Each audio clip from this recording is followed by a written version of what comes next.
Bonjour Ludovic Leclerc, votre analyste pour budgetinvestor.be. Voici la mise à jour en vidéo de mon avis hebdomadaire concernant le SCP 500 sur une plateforme MetaTrader 4 en collaboration avec FXCM. D'abord, l'information sur le risque. Vous savez que le marché comporte des risques de perte. Il n'est pas fait adapté à tous les profils d'investisseurs. C'est à vous-même d'évaluer vos propres risques.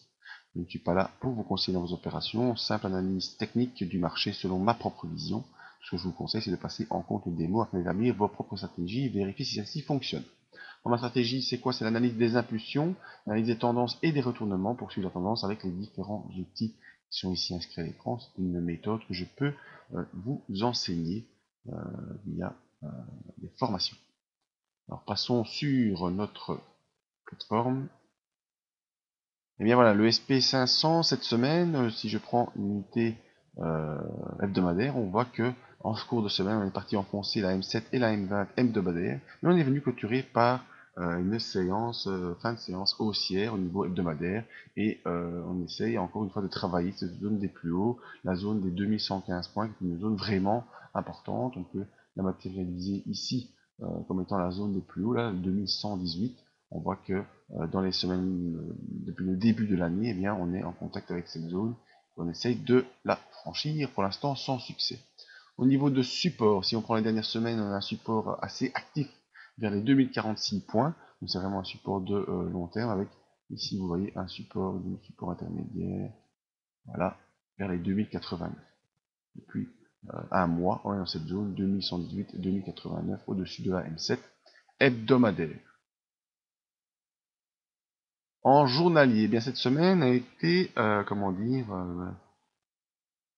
une semaine de trading assez difficile pour les personnes qui ne sont pas en constance sur le marché et qui sont très attentives dans les unités inférieures. Pourquoi? Parce qu'il y avait moyen de se faire très très mal. En effet, vous voyez, début de semaine, on part à la hausse au-dessus de la M7. Ensuite, mardi, avalement baissier, on est retourné vers les 2089. Mercredi, on a enfoncé 2089, on sort de la bande de Bollinger inférieure, donc c'est une alerte d'accélération baissière, avec normalement dans cette configuration un retour sur le support suivant, c'est-à-dire la zone des 2046 points, qui pourrait être, un objectif baissier après cette bougie d'accélération sous la M7, sous la M20 et en sortie de bande de Bollinger. C'est pour ça que, de manière générale, maintenant de plus en plus, on attend des bougies de confirmation, parce que le lendemain, qu'est-ce qu'on a eu? Eh bien, en séance, on a eu une bougie qui est partie très très bas, plus bas que les bas précédents, donc une poursuite d'accélération baissière, et puis en cours de séance, ça s'est retourné. Et on est venu clôturer sur le support des 2089 approximativement. En tout cas, on est venu clôturer beaucoup plus haut que la bande de Bollinger inférieure alors qu'on était en accélération baissière.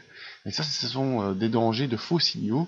C'est pour ça qu'on attend toujours d'avoir une confirmation baissière avant de prendre une position.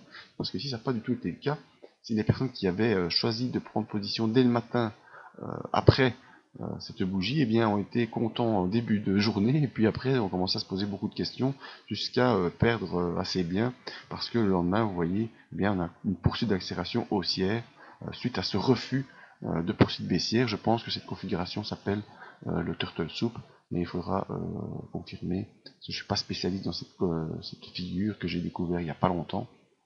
Le Turtle Soup, c'est quoi? C'est lorsqu'on fait un point bas plus bas que les bas précédents, mais que la clôture se fait beaucoup plus haut que les clôtures basses précédentes. Et on le voit ici, donc en cours de journée, on a fait un point bas vers les 2060 points, qui est un point bas beaucoup plus bas que toutes les périodes précédentes, mais la clôture s'est fait au-dessus de ces trois derniers points bas ici. Et donc ça, c'est une alerte de retournement haussier assez important, et la preuve, c'est que le vendredi, bien, on a accéléré aussi très fortement jusqu'à rejoindre la zone des 2118 points, et on verra donc dans la semaine prochaine si enfin on parvient à franchir cette zone qu'on va déterminer comme une zone proche des 2220 pour poursuivre l'accélération haussière. Au niveau de nos indicateurs, on voit que notre MACD est pour l'instant sous son signal, mais au-dessus de 0. Donc c'était une consolidation dans une phase haussière. Donc tout ça, ça neutralise un peu l'indicateur, parce que soit l'indicateur, dans une bonne configuration, il est haussier, c'est-à-dire le MACD au-dessus de son signal, ou soit il est vraiment baissier avec le MACD sous son signal. Mais ici, pour l'instant, on est sous le signal, mais au-dessus de 0, donc tout ça est assez neutre. Le RSI également en neutralité, compris entre 60 et 40, on ne sait pas en tirer grand chose. La chose qu'on peut faire, c'est observer le marché et observer si lundi on aura une clôture en débordement au-dessus de la zone des 2118-2120 qui pourrait nous donner des poursuites haussières, ou si on va clôturer en dessous des 2089 pour peut-être aller vers des poursuites baissières vers les 2046. Toujours attention au fond signal et attendre des bougies de confirmation. C'est toujours ce que moi je conseille. Voilà.